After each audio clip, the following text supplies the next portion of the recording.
जय श्री कृष्ण। राधे राधे। आइए सुनते हैं निर्जला एकादशी व्रत कथा।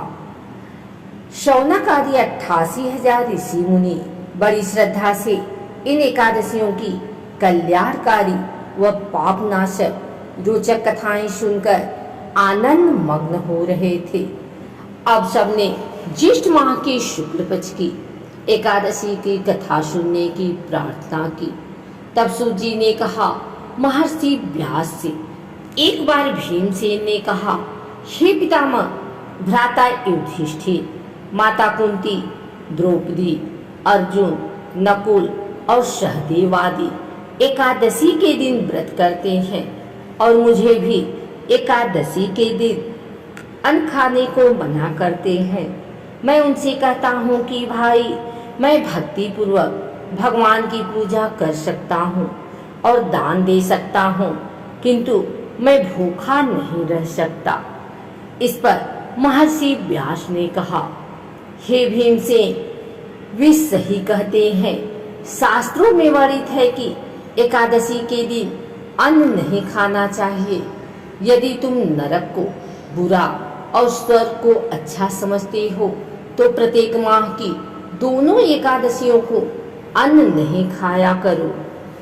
महर्षि व्यास की बात सुनकर भीमसेन ने कहा, हे पितामह, मैं आपसे पहले ही कह चुका हूँ कि मैं एक दिन तो क्या, एक समय भी भोजन किए बिना नहीं रह सकता। फिर मेरे लिए पूरे दिन का उपवास करना क्या संभव है? मेरे पेट में अग्नि का वास है जो ज्यादा अन्न खाने पर ही शांत होती है। यदि मैं प्रयत्न करूं तो वर्ष में एक एकादशी का व्रत अवश्य कर सकता हूं।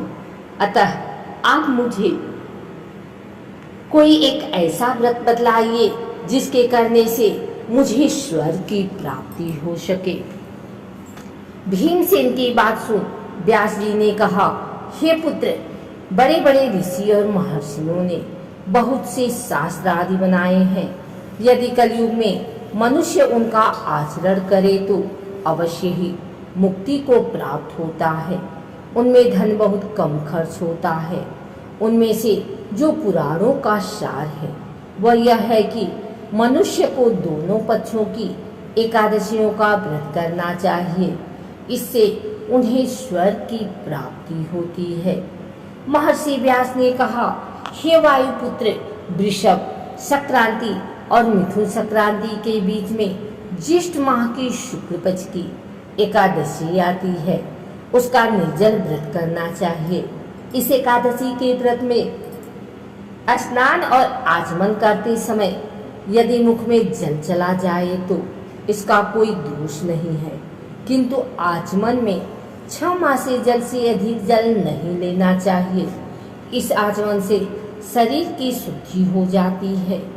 आचमन में 6 मासे से अधिक जल पाप के समान है। इस दिन भोजन नहीं करना चाहिए। भोजन करने से व्रत का नाश हो जाता है।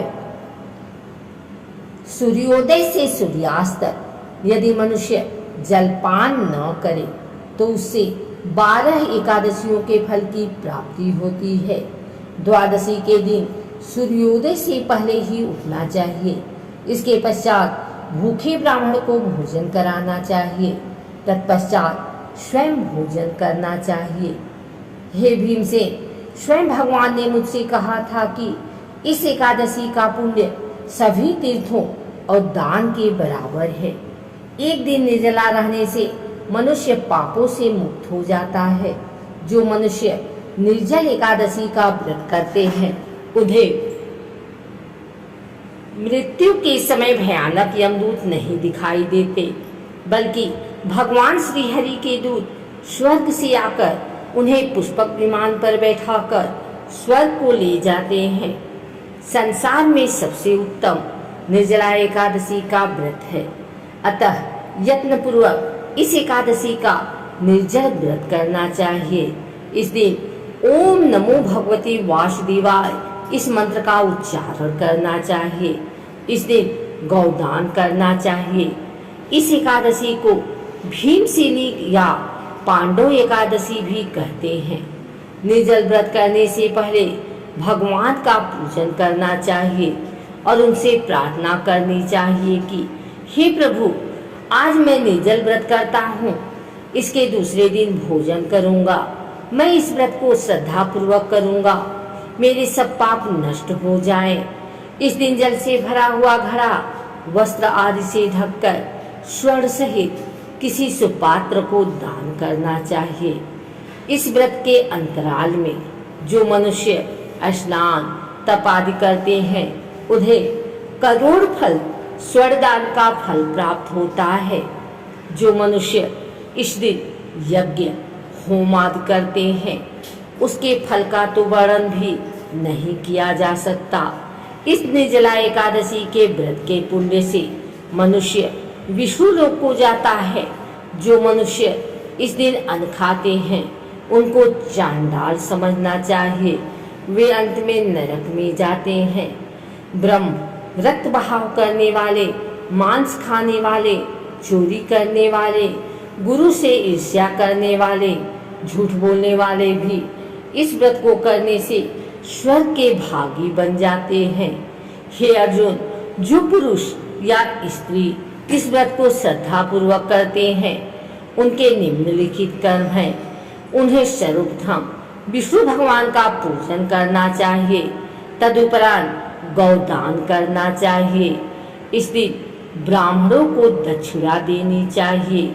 निर्जला के दिन अन्न, वस्त्र, छत्र आदि का दान करना चाहिए। जो मनुष्य इस कथा को प्रेम पूर्वक श्रवण करते हैं तथा पठन करते हैं वे भी स्वर्ग के अधिकारी बनते हैं। अपनी कमजोरियों को अपने गुरुजनों व परिवार के बड़ों से कदापि नहीं छुपाना चाहिए। उन पर विश्वास रखते हुए भक्त को चाहिए कि वह अपना कष्ट उन्हें बताए ताकि वे उसका कोई उचित उपाय कर सकें। उपाय पर श्रद्धा और विश्वास पूर्वक अमल करना चाहिए। अगर आपको हमारी वीडियो अच्छी लगी हो तो इसे लाइक करें, कमेंट करें, शेयर करें। हमारे चैनल को सब्सक्राइब करके बेल नोटिफिकेशन ऑल पर सेट कर लें ताकि आगे आने वाली वीडियो सबसे पहले आप तक पहुंच सके। धन्यवाद।